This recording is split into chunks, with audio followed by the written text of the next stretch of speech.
এই ঈদ লিখে দেব তোমাকে। ভেবেছিলাম এই ঈদ লিখে দেব তোমাকে, শুধুই তোমাকে।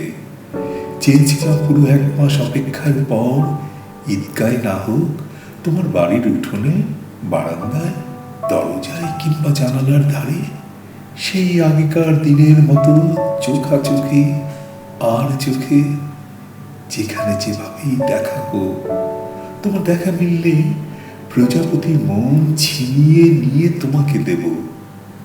আমার সমস্ত কামনা, বাসনা, ফন্দি, ফিকির এবং এইসব স্তুতি তোমার জন্যই।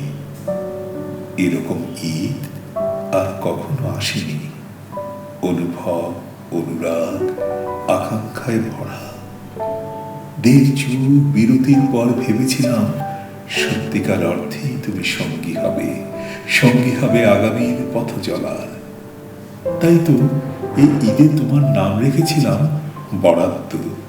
অথচ মোল্লা পুরুতের মতোই তোমার আমার মাঝে এখনো রয়ে গেছে বিশাল দেয়াল।